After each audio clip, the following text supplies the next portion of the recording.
Hello, everyone, and welcome to this very special event that we have for Activist Appreciation Month. This is a time where we honor everyone's noble work for animals with these programs to enhance your activism. And this time, this year, we are featuring Heal Your Heart, Your Activist Heart, and we're going to be presenting a whole series of webinars each week. My name is Lisa Levinson. I'm the campaigns director for In Defense of Animals. And again, it's my pleasure to be here to introduce this program to you and our very special guest speaker. So we do have with us Lisa Barca. She's here. She's a professor at the University of Arizona. I hopefully got that right. And we also have with us Mary Easonsey. She is with In Defense of Animals, and she's going to be helping us in the chat box today. So Mary, if you want to say hi. Hi, everybody. Thanks for coming. Yes, we're so happy that you're here and we'll be conversing with you. So don't be shy. Please communicate with us. And then for Lisa, this is kind of fun. You've got double Lisas today. And I'd love to hear a little bit more about you, Lisa, as we get started. And she's got a presentation for us on a special topic that is near and dear to our hearts. So thank you for joining us, Lisa. Thank you so much for having me. I'm really happy to be here, and thank you everyone for coming. It's wonderful to see you all. It's great turnout. And as Lisa mentioned, I teach in the Honors College at Arizona State University. I'm an associate teaching professor. I teach literature seminars, but I also, since 2018, have been teaching courses on animal ethics, and they've been really popular. And it's, of course, a great way to do advocacy because I'm working with these students for either 8 weeks or 16 weeks. So there's a lot of time to go more in depth with things, which we don't always get, right, when we're doing our outreach. And I do other things. I also write and play songs about, well, a lot of topics, but including veganism and animal rights. And I don't know, we might be sharing a link to one of the music videos. Anyway, I'm very passionate about this topic and about helping our animal friends. So I'm really grateful to be here today. And I should probably get my presentation going.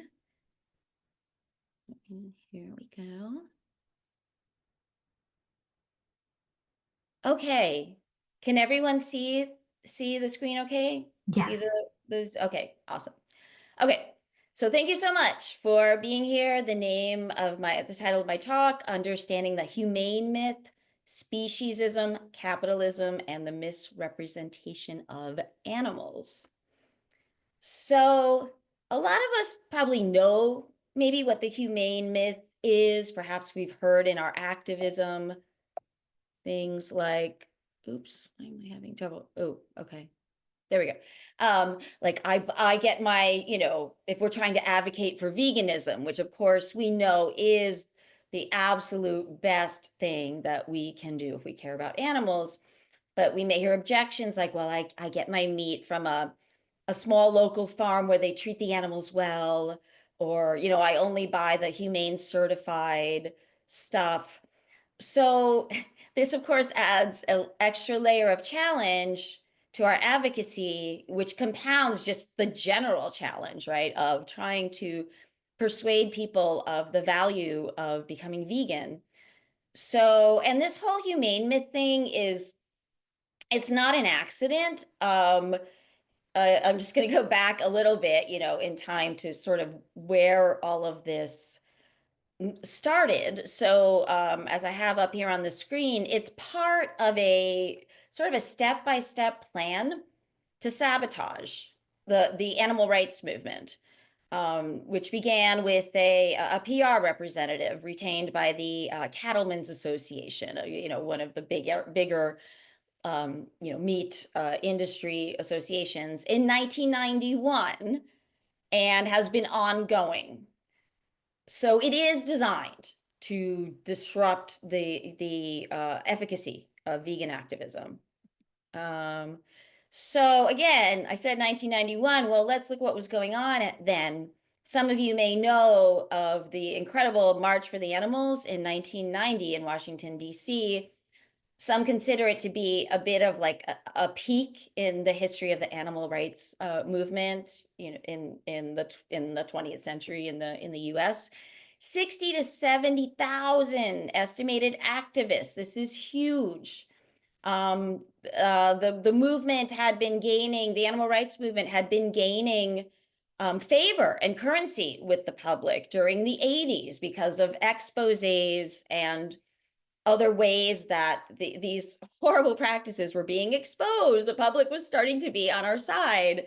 And isn't it, wow, what a coincidence that in 1981, you know, they didn't waste any time.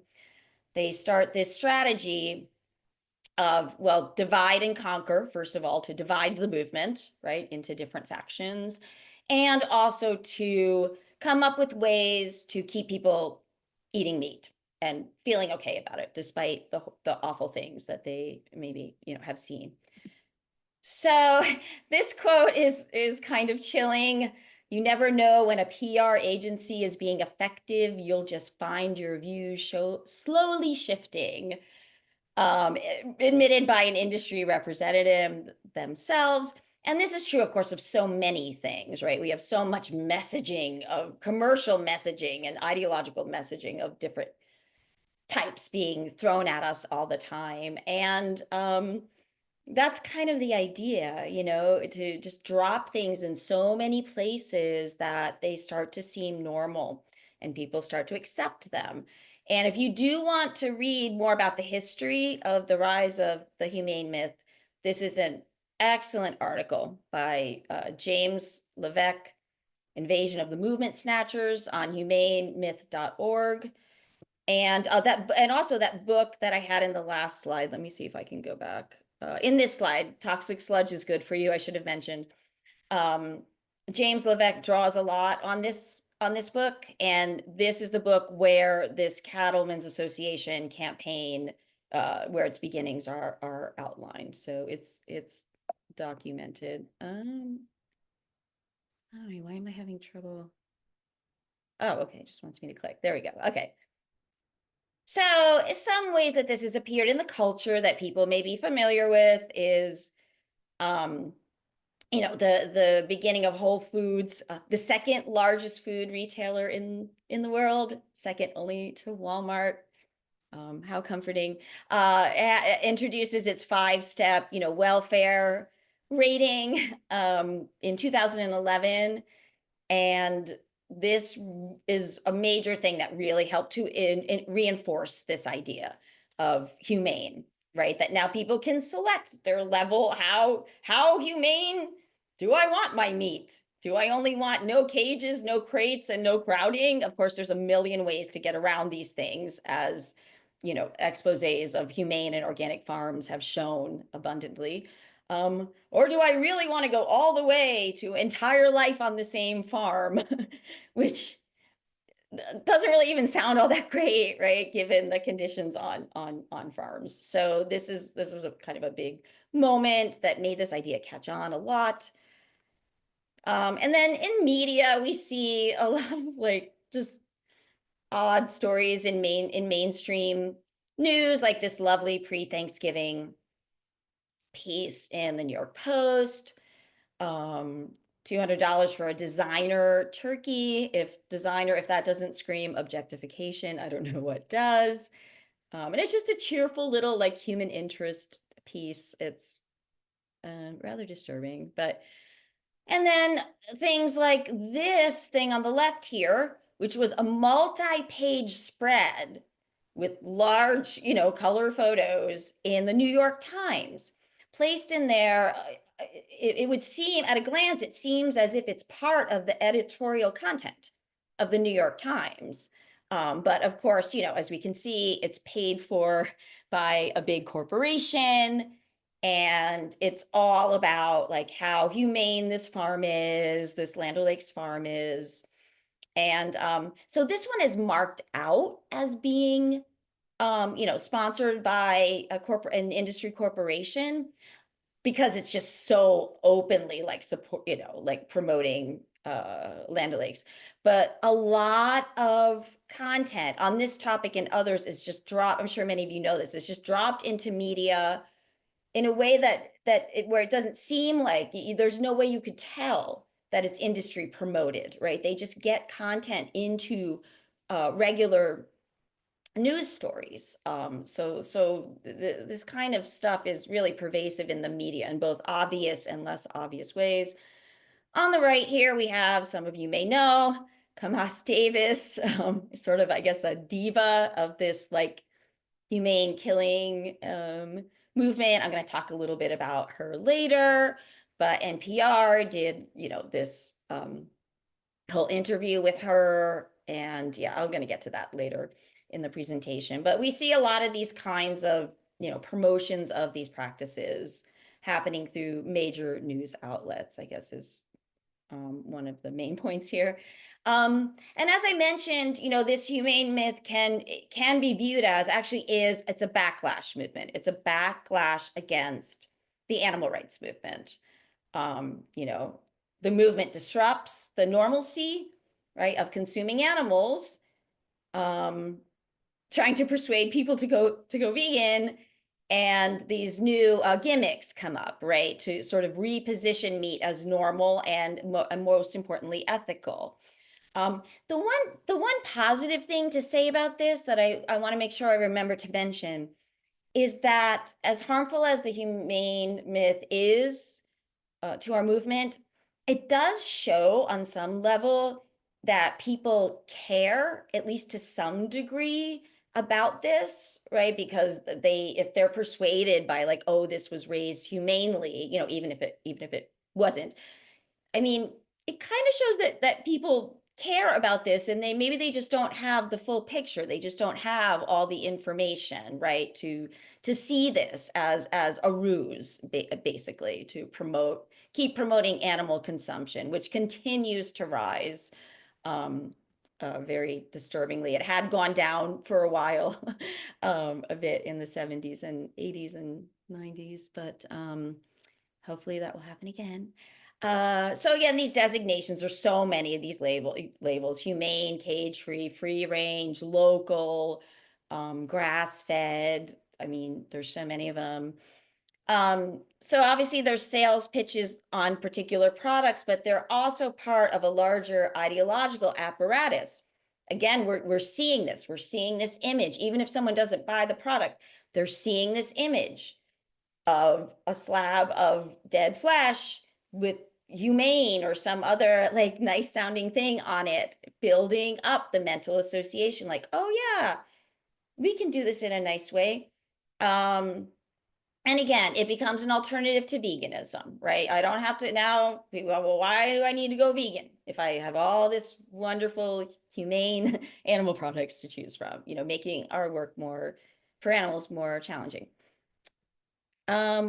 So I can break down a little bit what I see as some of the main features of humane rhetoric. So of course, there's a misrepresentation of non-human animals. We don't get any sense of like who they are, what their species is like, their intelligence, their emotions, their status as individuals. It hinges a lot on this idea of visibility, right? So the problem is that all these horrible things are going on behind the scenes, and here comes the humane folks to be like, well, look, here it is. We'll show you. We'll show you. Usually they don't show the most awful stuff, but that's part of it, right? And animals just as these props and these like sort of happy, smiley, human-centered narratives. And then this rhetoric of care so much revolves around that. Farmers, and I'm not making all farmers bad by saying this, I'm just highlighting some information, so it glorifies the folks who are exploiting these animals as benefactors, right? That they're helping the animals, like they are so beneficial to the animals. Even basic things that are necessary to bring these poor beings, to survive to the age where they can be profitably sold, are held up as like wonderful acts of kindness, just feeding them or giving them vaccines, like without asking, well, like, why do they need vaccines, right? If they were living in anywhere near their natural conditions and weren't crowded in and all kinds of other problems, they wouldn't need these things. And yet it's portrayed as like, look at these wonderful people helping animals. And then a rhetoric of denial, and I'm just doing a little plug here to the book Meatsplaining, the Animal Agriculture Industry and the Rhetoric of Denial, edited by a wonderful activist scholar, Jason Hanan, with a forward by another amazing scholar, activist, David Niebert. I have an article in there. But it talks about this language of denial, and that's definitely part of the humane myth. And how this operates is, paying lip service to alternative views when they're presented, maybe about the climate. It is true that that blah, blah, blah, that meat does this kind of harm to the climate, but then it just like moves on. Or like, it's true that some animals may suffer in the process, but, they just sort of drop it and move on. And also positioning the audience as non-vegan. So reader of any kind of standard media about this topic, it's going to say us, for instance, when it refers to people who eat meat, and the understanding is that the reader is a meat eater or is not a vegan, which has ideological effects in itself. And here we go. So all this messaging serves to not only promote humane products, but to really promote animal consumption and use on a mass scale, whether it's, conventional or alternative. It's really all the same industry, and it's mutually reinforcing. So the end result is really just a mass promotion of the consumption of animal products, which has been alarmingly effective up until now, it seems. And so, as I mentioned, depictions, I'm going to talk about this with the next slide, depictions of their subjectivity. I found there's certain things, a combination of certain things that can help people to finally break through the social conditioning, and which is so deep, just some kind of experience of animals as subjects, as beings with intrinsic value and personalities, as persons. Basically, I consider non-human animals, persons, right? They have a sense of self over time. They feel pain, they love their families, they feel a whole range of emotions. They're all different. Each of these billions and billions of animals that are, killed are unique individuals. I'll just throw in a little thing. Each cow has a unique nose print. This was something I didn't know for a while ago, just like the human fingerprint. But anyway, of course, that is not portrayed, in any of this discourse. And in a way, the humane discourse can be seen as just almost more harmful than like it being all behind the scenes, right? Because it's just presenting this happy, smiley version of some very terrible things. So now I'm going to talk about a concept called the absent referent, which many of you may have heard of.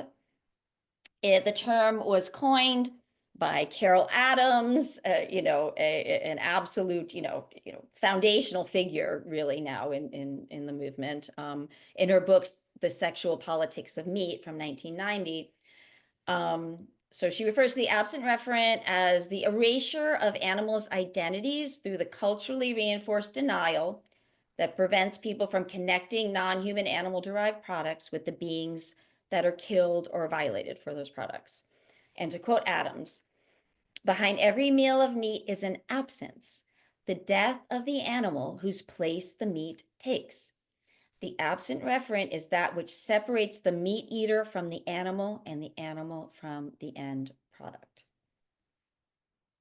So if we break down in a later article in 2013, Carol Adams breaks down the absent referent into these components, which I have found extremely helpful in understanding it. So X stands for, of course, like the actual violence and the killing of the animal.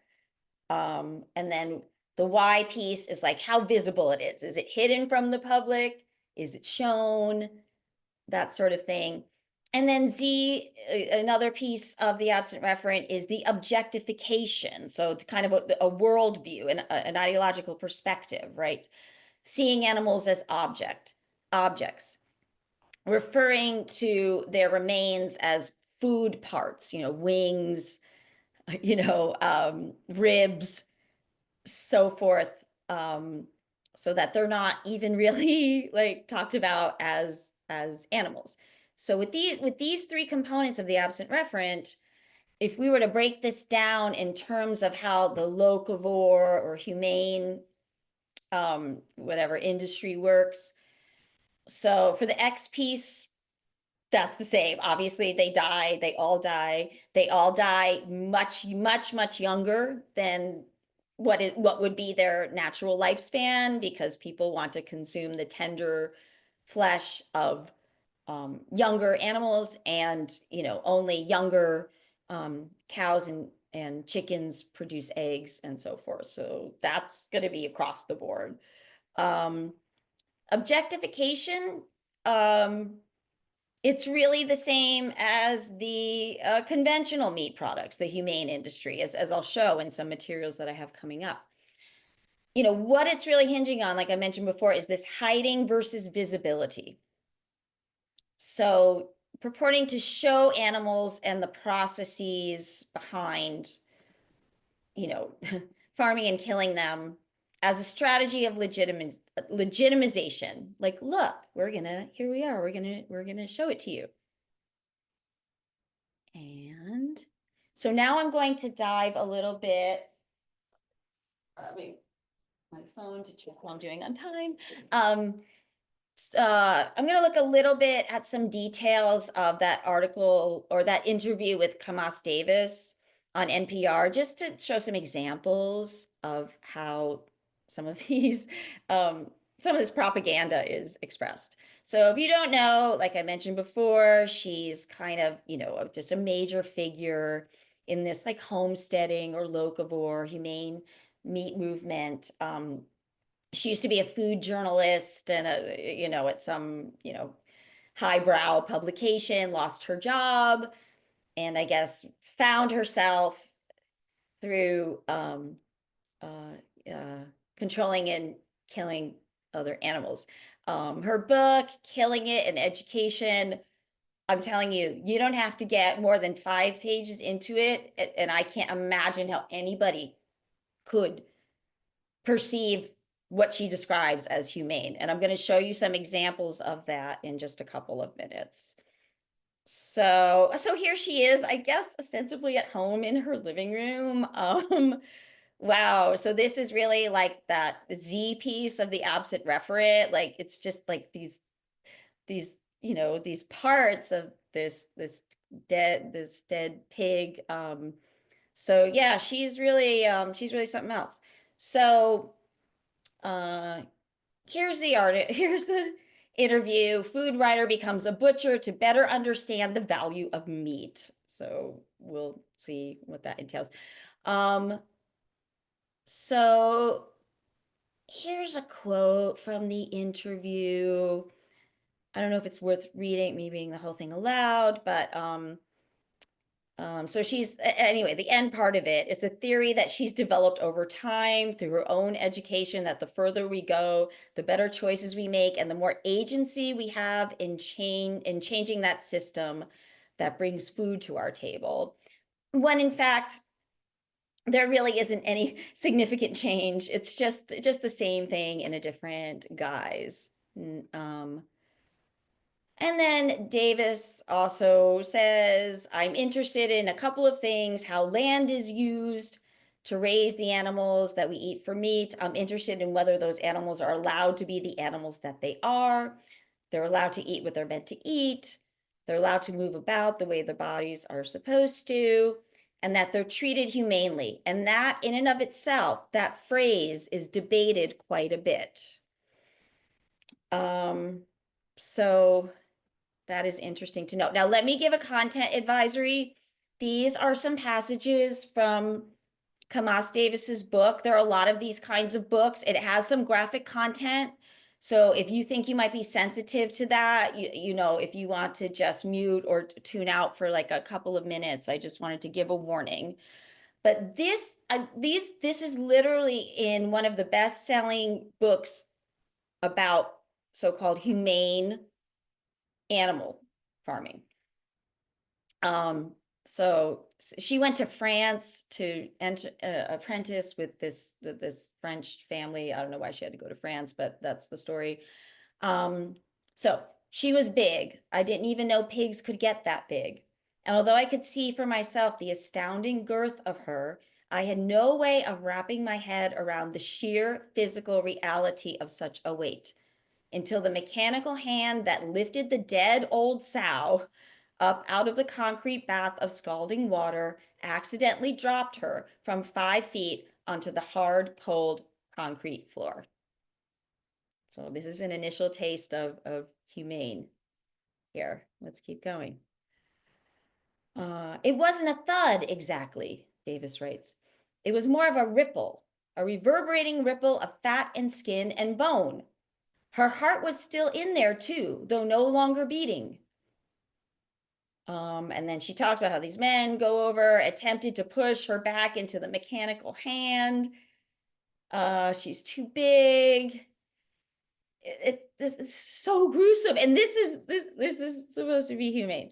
So, and she also reports just minutes before this, a man had escorted the live sow through a wooden chute. Does this sound much different than a conventional slaughterhouse? I watched her slowly make her way. Mark, I guess one of her mentors, explained that she was done having babies and was going to be turned into sausage.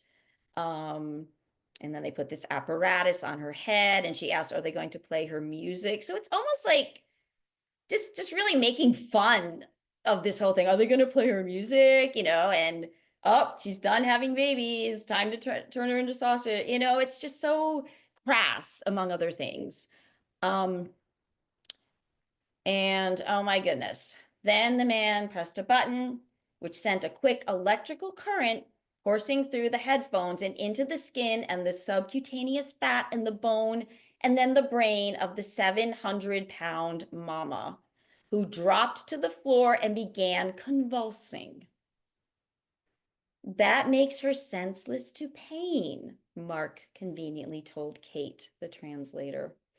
This was the most humane way to kill a pig. She won't be dead until they bleed her. I can't understand how anyone could read this and think this is humane, but I don't know. I guess people do. And here's a little excerpt. I'm just using this as an example. I could use like so many different examples, but I'm just diving into this one to just show a little bit of what this discourse is like. So this is back to the NPR interview with Camas Davis and Terry Gross, who there's a lot of things that she could have questioned that Davis said, like things that were like factually incorrect, and she didn't. But she does ask, so the pig doesn't feel anything when the blood is being drained. And Davis, in a characteristically vague response, with all kinds of I means and sort ofs and all that hedging. That's the goal and that's the belief. If the pig is not stunned correctly, then the animal will feel it. But I would say even if they are stunned, like what we just heard in the previous one, falling to the ground and convulsing, I can't imagine how that doesn't involve like some kind of suffering. You know, it's just very convenient to say, oh, they don't feel a thing. Like, do we know that? I mean, it doesn't look that way if you watch it. And you'll know pretty immediately. So the whole goal is to keep it, you know, pain-free. And I mean, there's a lot of debate about what happens in that moment and whether or not we can know or not. But based on what science exists, that's sort of the conclusion that the industry has come to. I mean, just like I said, all the vagueness about something so important, like, yeah, it sort of seems like that. We kind of believe that. We think it's probably true. I mean, there's nothing like to back it up. And just another excerpt from the interview, and then I think I'll be moving on from that. So Terry Gross asks, what did you consider to be a humane approach to slaughtering a chicken? And here she just says some absolutely absurd and counterfactual things. With really any slaughter of any species, it's always the same. And in the case of a chicken, hanging them upside down or setting them on their backs sort of turns their brains off. I'm sure many of us have seen videos of chickens on, hanging from those metal clamps, right? Going down the line, struggling for their lives in an upside down position. It's just absurd. They kind of just stop moving. Now, there could be a number of reasons for that. Maybe they're so frightened, or maybe they actually trust this person because this is the person who has cared for them, who's now also going to kill them.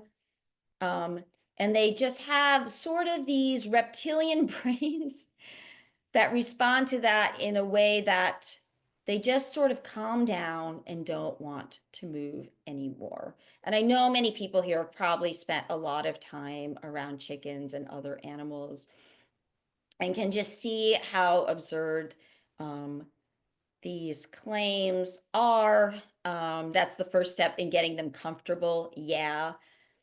Just the lackadaisical tone, that she uses. I don't know. I find it particularly annoying. But and this is like, there's been information in the mainstream media for a long time about things that absolutely fly in the face of what Kamas Davis and other humane, industry people claim.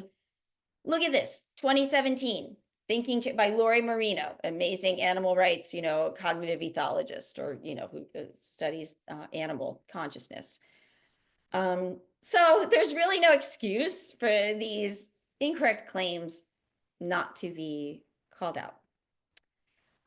So I'll finish up pretty shortly here. So I'm just thinking about, well, I really want to hear from you all what you've experienced in your activism. Has this gotten in your way, and what you think some solutions might be? And I'm just concluding here. Education obviously is a big thing. And I wanted to plug this wonderful book edited by Hope Bohenek. The Humane Hoax, the whole volume is devoted to this topic. There's some really great articles in there. I have a piece in there, and I want to give a shout out to Hope. She's just such an amazing activist who has been in the movement for so long, and it's a great book. But one solution I'm just going to look at is sanctuaries. So I'm here in Arizona, in the Phoenix area. We've got a lot of great animal sanctuaries and rescues here. I've just highlighted a couple of them. Better Piggies Rescue and Goats with Horn Animal Sanctuary. There's also Amy's Farm Animal Sanctuary and many others. We're fortunate to have a great sanctuary community here. So I have at times brought my college students out to a sanctuary as just like a trip with the class, right? In the animal ethics class, to go to a sanctuary. And I'm just going to share here a couple of things, and then they write a little reflection afterwards and, just share it. So I don't know, some of these things give me hope. One student writes, I had never gone to an animal sanctuary before because I never really knew they existed. So that's one problem. Most people aren't aware of these sanctuaries, and so it might be hard to get them there, but we can try. But the student says, being around hundreds of pigs, all of whom have names and distinct personalities. So this is really key. Taking these animals out of the realm of being seen as, mass terms, as Carol Adams calls it, like the pigs are just seen as like just a incoherent mass of being, right? Or chickens, or all the commonly exploited animals, right? Giving them individual identities seemed to have an impact on this student.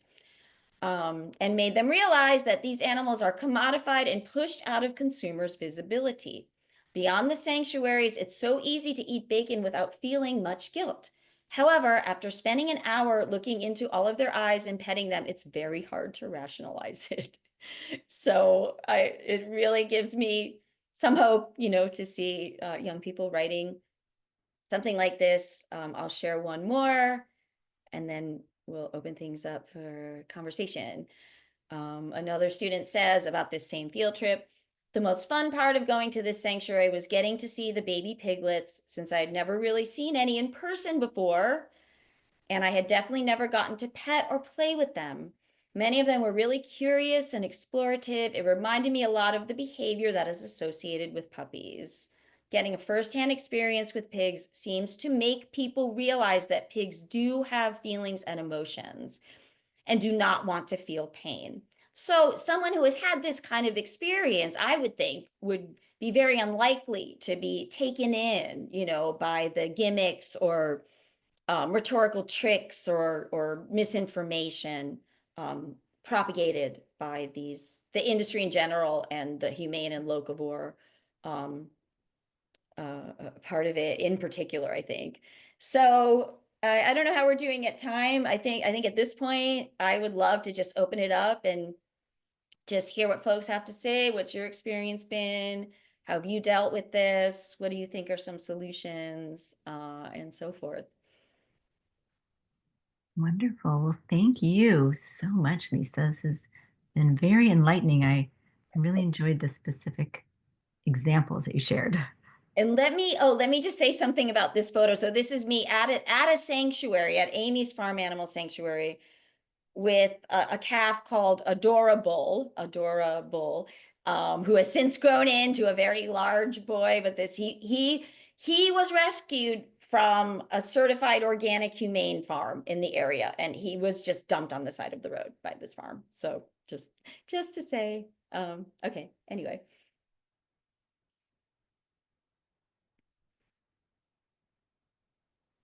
Wonderful. Thank you so much, Lisa.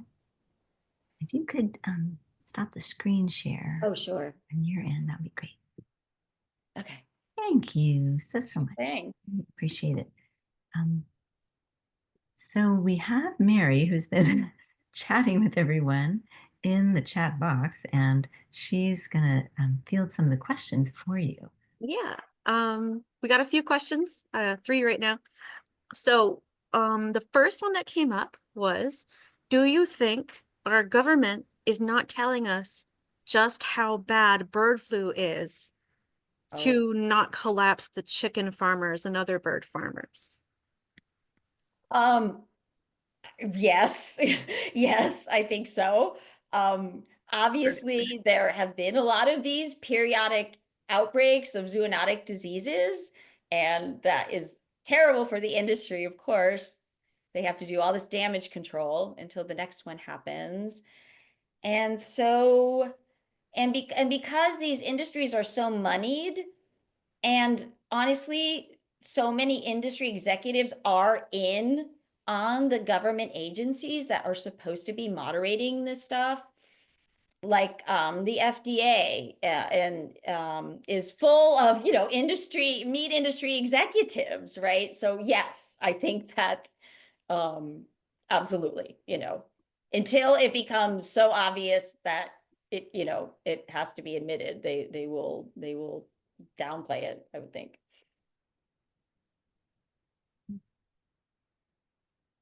Yeah, I think so too. All right.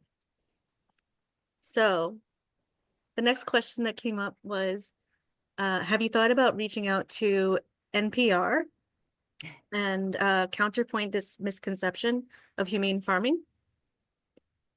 Yeah, I guess who have you reached out to in terms of widespread news?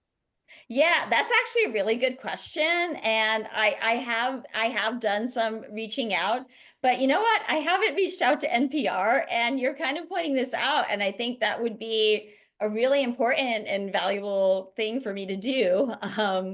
And so thank you for recommending that. I think that, yeah, that would be a very valuable thing to do for them to hear from members of the public, you know, who don't support these things. Yeah, yeah. And I'm happy to hear just people's, I know we're not speaking, but if people have any stories or opinions of their own, you know, other than questions, like that would be fine with me too. Yeah, everyone, you're welcome to put your comments in the chat. I'm taking a look and seeing what we have here.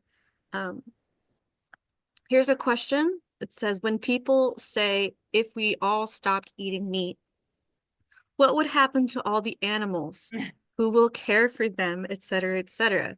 I want to answer more efficiently. Yeah, and this is one of the common objections. There's a limited set of like common objections that people raise, right? And this is a very common one. I've talked about this with my students. We'll actually do a little game where someone will put like an objection I also am the advisor of a vegan club or vegan veg direction club.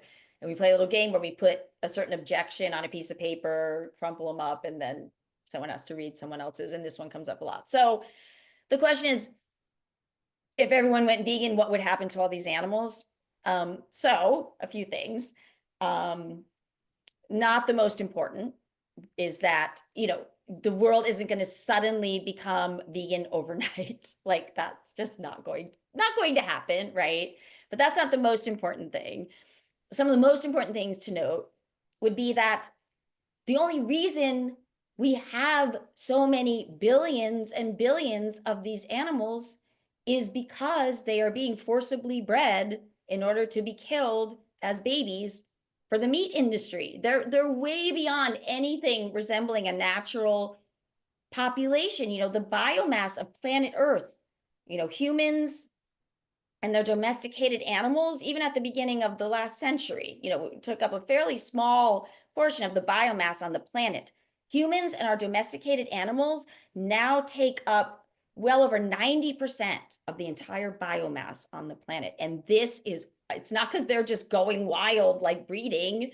It's all done artificially. It's because the industry is forcing all of these beings to be born and meet this terrible fate. So if we stop breeding them into existence, there will be some survivors.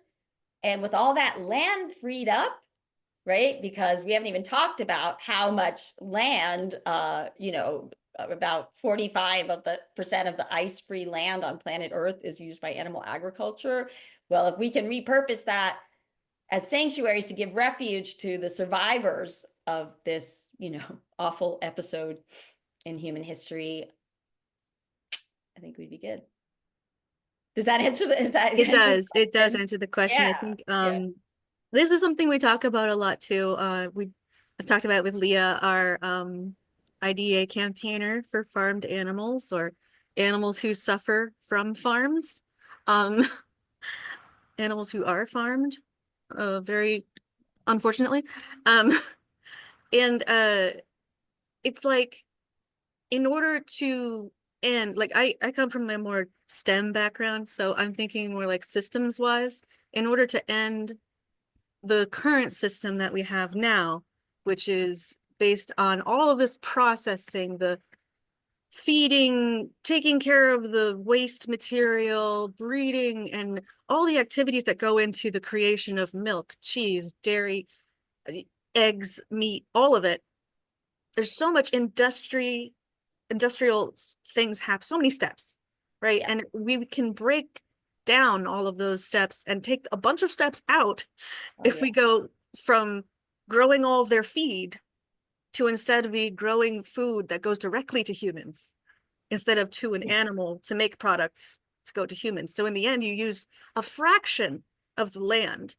And ultimately, as we continue this process of decreasing the number of animal reproduction we're forcing upon them and increase the amount of plant growing that goes directly to humans, and we eat our soy products and our high protein grains, all sorts of colorful, magical, nutritious gourds and root vegetables that are out there that are protein rich and wonderful, the more those kinds of products increase in popularity and variety and become more available in our grocery stores, the more Yes. we prioritize them, the more those systems will grow.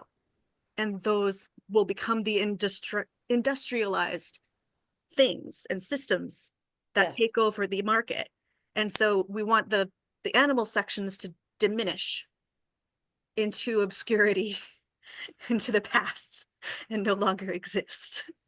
So this is something Oh, that Lee and I talked about. I thought it was helpful, but it's so well put, Mary. And yes, thanks. it brings up a couple of things, right? That, we also hear, which is, claims now about, well, almond milk uses more water than anything, or vegans are destroying the destroying the rainforest with their avocados and stuff. You know what I mean? Stuff like that. When I heard first one of that was, all, most of those foods are consumed by non-vegans because yeah, most people aren't vegan, and there's no way it could come close, right, to the absolute decimation to the environment by this incredibly inefficient process, right? In many cases, the feed very water intensive, resource intensive grains that the animals really shouldn't be eating have to be grown, transported to the animals, fed to the animals who also have to drink a ton of water just so they can be transported again in trucks, sometimes for days. It's horrible. mhm. To slaughter. And then we don't even think about other things like all the hot water it takes to clean up those slaughterhouses. They're going in there with these super high pressure hoses that are hazardous to workers, and it's The just such an waste product. insanely inefficient process. So yeah, anyway. And then there's the waste products.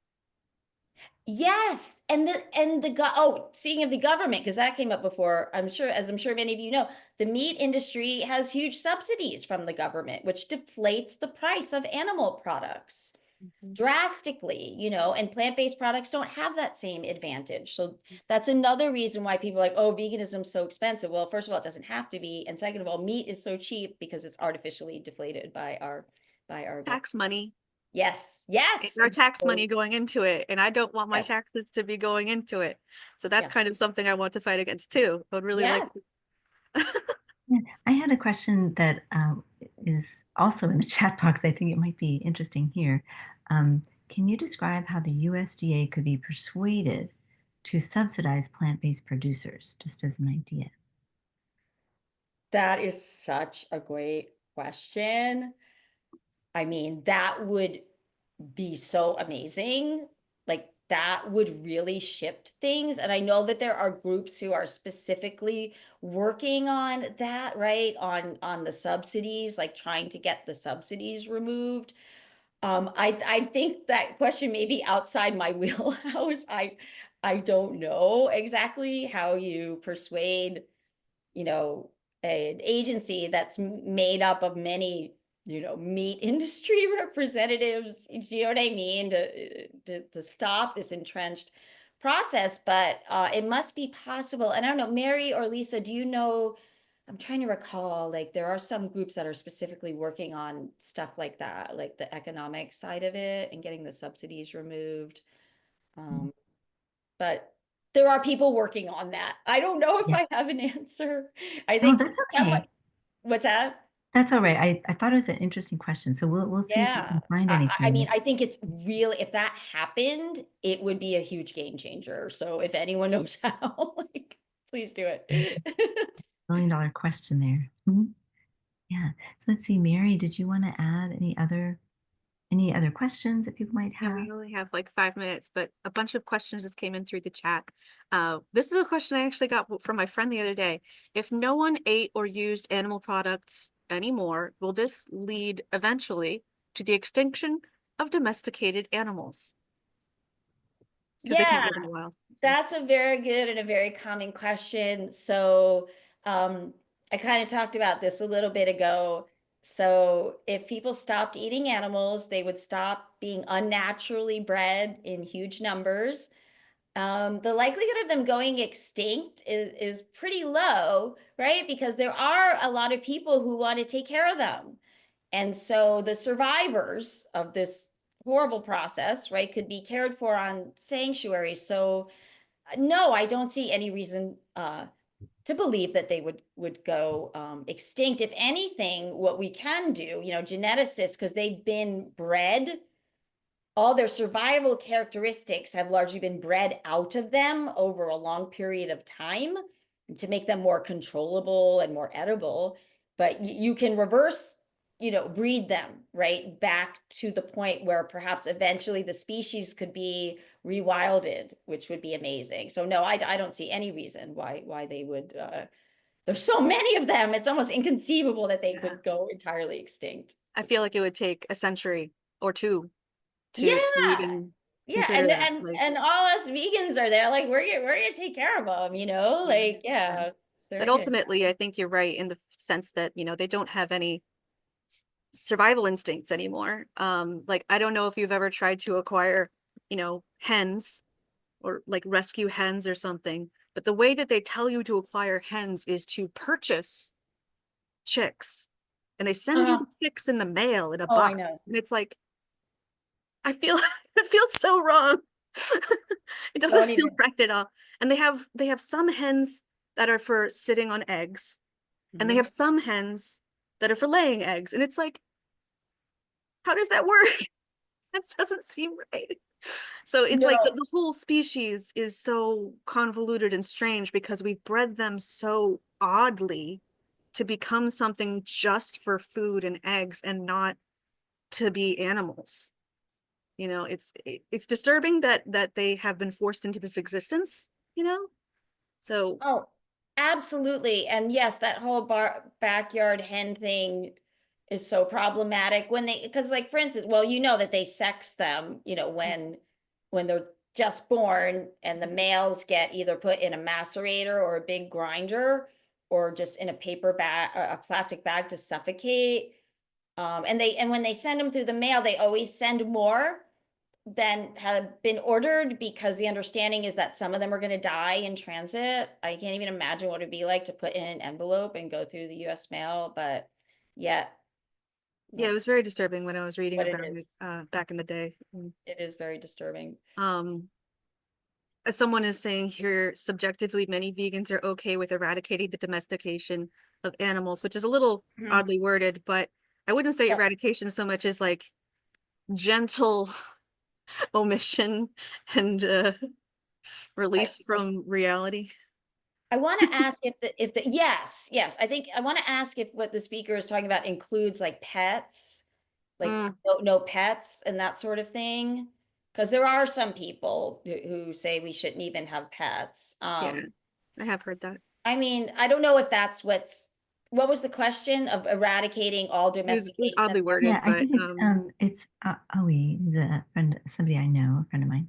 oh, is Um, it? just saying that the kind of presenting the vegan position of um, not having these animals Just around, for our pleasure, which is yeah, kind of. that they would be not reproducing and we wouldn't have those animals Mhm. around. So um, Yeah. And there's that's other oh, sorry. Oh, go ahead. no, it's Right, just we got a great comment here. Okay.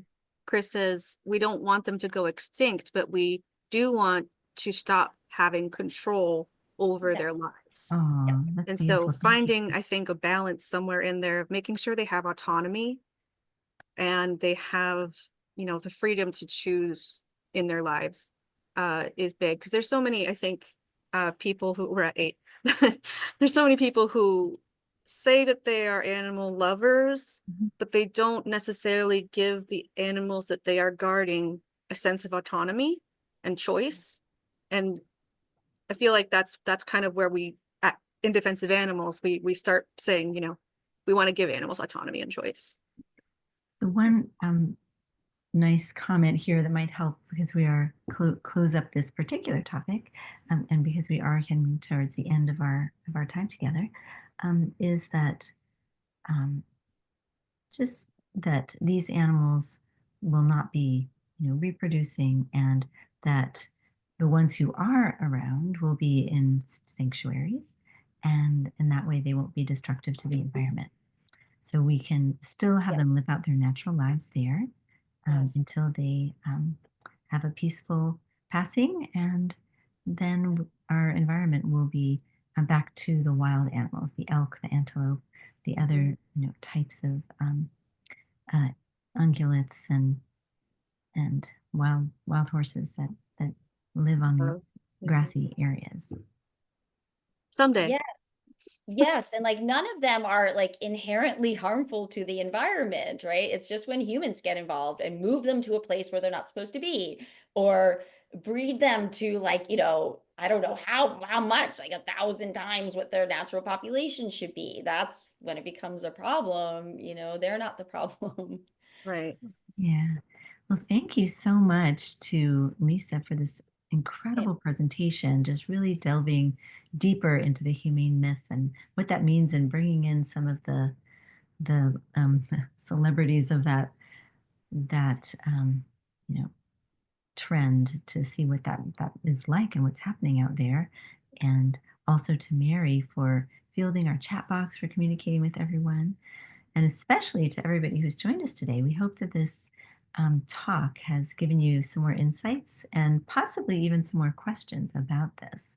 We really welcome all of your feedback and your comments in the chat. So thank you very, very Thank you, much. everybody. If I can make just one Yes, brief last please.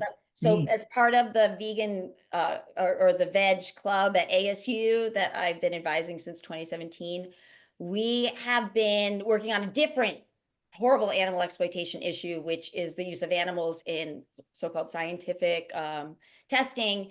And there are a number of non-human primates incarcerated and tortured at the university, and we've been working on this since 2018. I put it in the chat once, but I'm just going to put it in the chat again.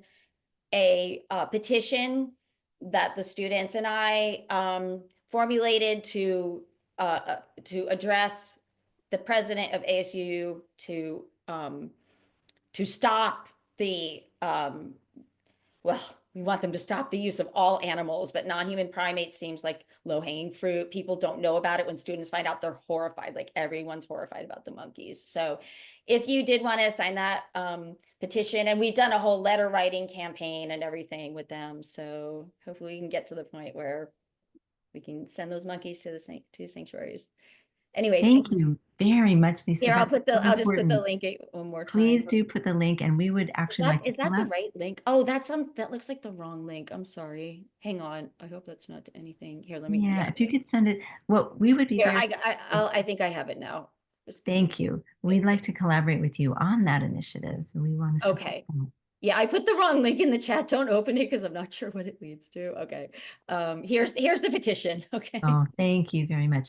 I'm going to go ahead and send that out to everyone, because this, um, here we go.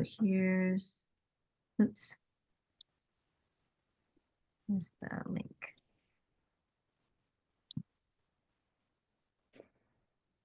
There you go. So hopefully everybody has the link now, and you can go ahead and click on that. That'll be an opportunity to sign on to this new project that Lisa is working on with her students.